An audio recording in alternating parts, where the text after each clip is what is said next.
ہندوستان بر صغیر کے حالات اور اسلامی سلطنتوں سے قدر مختلف ہے۔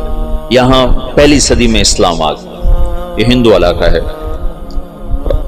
یہ جو سری لنکا ہے، یہاں عرب تاجروں کے ذریعے سے یمن سے جو آتے تھے بحری جہاز، ان کی تبلیغ سے یہاں اسلام آ گیا، اور یہاں کا جو راجہ تھا وہ تو مسلمان نہیں تھا، لیکن عوام الناس میں اسلام آ گیا۔ اور یہ جو ساتھ مالدیپ ہے، مالدیپ کوئی 2500 جزیروں کا ملک ہے، مالدیپ 2500 جزیروں کا ملک ہے، اور وہ جزیرے لمبے سے لمبا جزیرہ 11 کلومیٹر ہے، اس کا نام ہے مالے، اسی میں ان کا دارالحکومت ہے۔ باقی سارے جزیرے بس ایسے جیسے تمہارا مدرسہ ہے، اتنا ایک جزیرہ ہوگا، ایسے وہ چھوٹے چھوٹے جزائر پر ہے۔ عنبر وہاں بہت نکلتا ہے، اللہ نے ان کو رزق دیا ہوا ہے عنبر کے ذریعے سے۔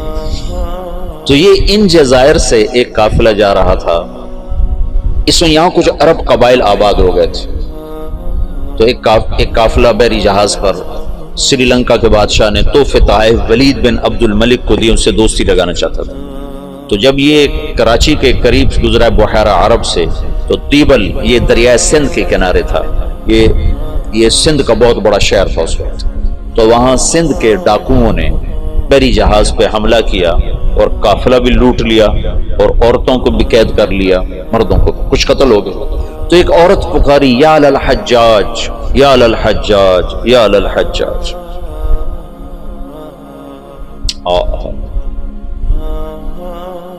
عروج کے دور میں فاسق کیسے ایمان والا تھا۔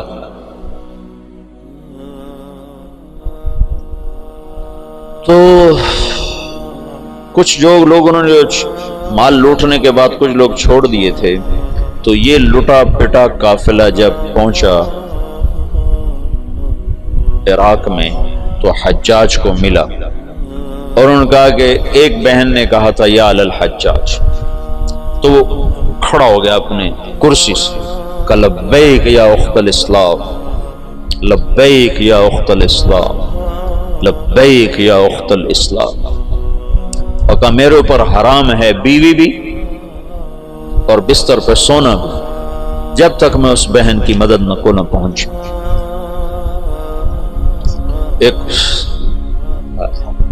جس کے بارے میں اللہ کے نبی کا کہنا ہے کہ وہ بنو ثقیف میں ایک مبیر ہو، ایک صفاق ہو، صفاق ترین فاسق ترین انسان غیرت ایمانی سے ایسا بھرا ہوا ہے کہ میرے اوپر بیوی حرام ہے، میرے اوپر بستر پہ سونا حرام ہے، جب تک میں اس بہن کی مدد کو نہ پہنچوں۔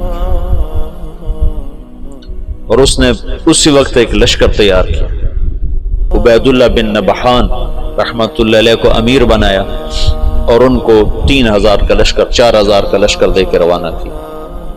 وہ لشکر شکست کھا گیا اور عبید اللہ شہید ہو گئے۔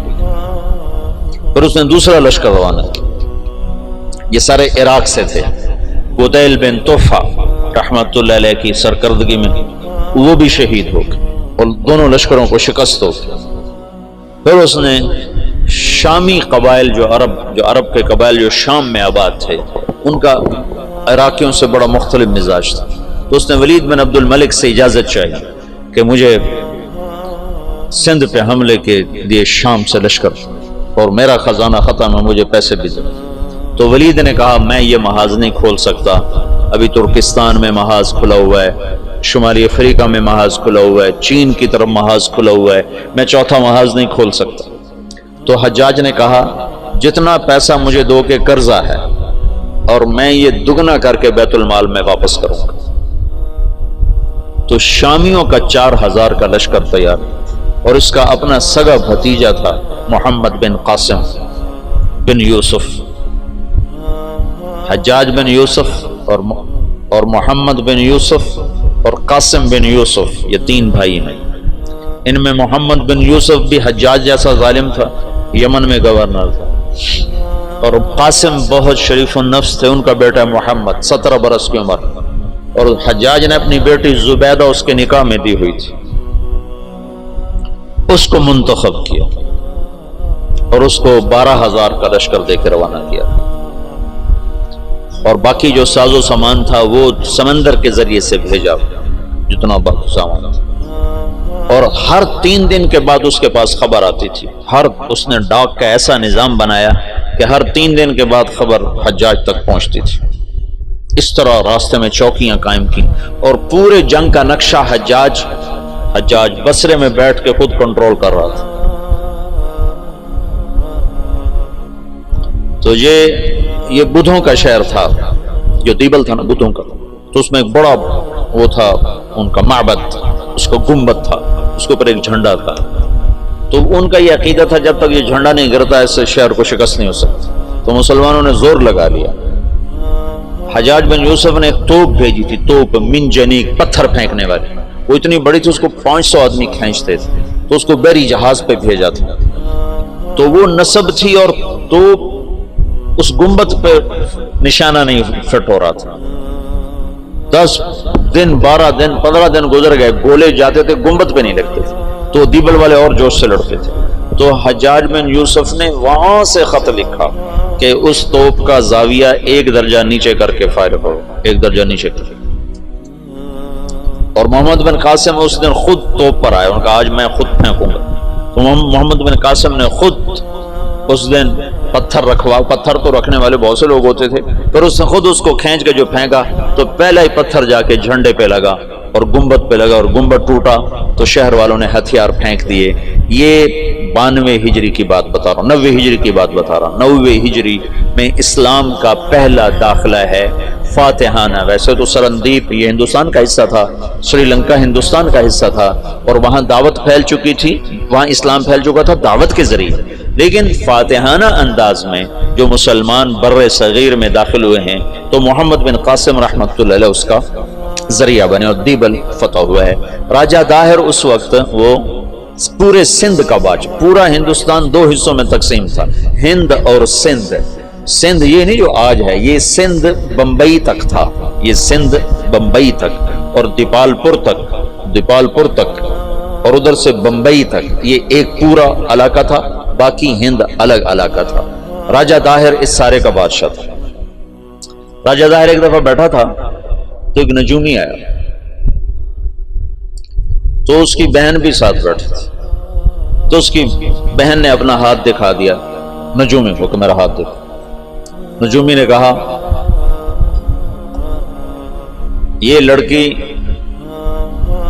آئندہ سندھ کے بادشاہ کی بیوی بنے گی. تو راجہ داہر پریشان ہو گیا، یہ میرے گھر میں میرا دشمن پیدا ہو رہا ہے. تو اس نے اپنے وزیر کو بلایا، کہنے لگا نجومی نے کہا ہے کہ یہ میری جو بہن ہے یہ سندھ کے بادشاہ کی بیگم بنے گی. تو وزیر نے کہا تو خود شادی کر لے. قصہ ختم. بے غیرت مجھے کروائے گا، ساری دنیا کیا کہے گی بہن سے شادی کر لی. تو وزیر چپ ہو گیا. اس نے ایک بکری لے کر اس پر مٹی مل دی، مٹی کی تہ پہلے اس پر اچھی طرح لگائی، پھر اس کے اوپر باریک مٹی ڈالی، پھر اس پر پھول کے بیج ڈالے اور اس کو ہلکا ہلکا پانی لگوانا شروع. تو اس کے پشت کے اوپر پھول ہی پھول ہو گئے. تو اس نے وہ بکری ایک نوکر کو دی کہ جاؤ اسے بازار کا چکر لگواؤ. میں چکر لگوایا تو سارا شہر اکٹھا ہو گیا، بکری کے اوپر پھول، بکری کے اوپر پھول، سب حیران پریشان. اگلا دن کا پھر چکر لگاؤ، پھر لوگ اکٹھے ہو گئے. اگلا دن پھر چکر لگاؤ، پھر تھوڑے ہو گئے، پھر چوتھے دن اور تھوڑے ہو گئے، 5 دن اور، 6 دن اور، 7ویں دن کوئی بھی دیکھنے نہیں آیا. تو وہ بکری لے کر داہر کے پاس آ گیا. کہنے لگا اس بکری میں تیری کہانی لکھی ہوئی. وہ کیسے؟ تب پہلے زیادہ لوگ تمہیں گالیاں دیں گے، پھر اسے تھوڑے گالیاں دیں گے، پھر اسے تھوڑے گالیاں دیں گے، پھر ایک دن چپ کر جائیں گے، تو اسے شادی کر لیا. اس بکری سے اس نے اس کو دلیل سمجھائی تو اس کم بخت نے حکومت کے لالچ میں اپنی بہن سے شادی کر لی. حالانکہ ہندو بھی بڑے غیور، بڑے غیرت والے. یہ راجپوتوں کی تاریخ ہے، بہت غیور لوگ ہوتے تھے. یہ تو آپس کی لڑائیوں کی وجہ سے بے وقوفی کی حد تک آپس میں لڑتے تھے، تو غیروں کو ان پر چھا جانے کا موقع اس وجہ سے ملتا تھا. تو وہ اس نے اپنی بہن سے شادی کر لی. جب محمد بن قاسم حملہ آور ہوا تو راجہ داہر سندھ بمبئی دیبالپور تک کا حکمران تھا. تو روہڑی کے قریب ان دونوں لشکروں کی پھر جنگ ہوئی. تو اس سے پہلے محمد بن قاسم نے لکھا حجاج بن یوسف کو کہ سارا سندھ اکٹھا ہو چکا ہے اور میرے ساتھ صرف 12,000، تو اپنی مدد کے لیے لشکر بھیجو. تو فاسق اور صفاق کا خط سنو، حجاج کا خط ہے. یہ ابھی دریائے سندھ کے پار تھے، ادھر راجہ داہر کے لشکر، ادھر محمد بن قاسم کا لشکر.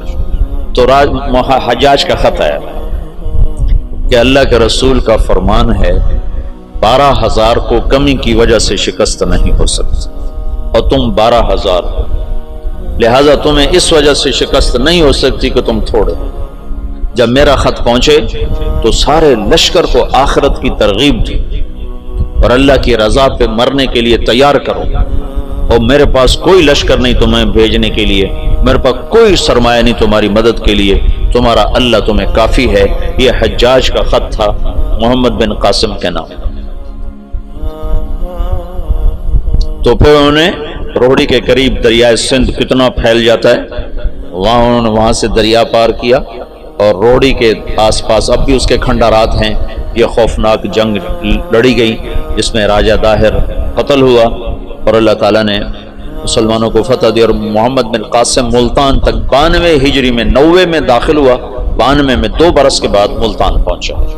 اور اس کے حسن سلوک سے لوگ ہندوؤں نے جو مسلمان نہیں ہوئے تھے انہوں نے محمد بن قاسم کے بت بنائے اور اس کی پرستش کرتے رہے.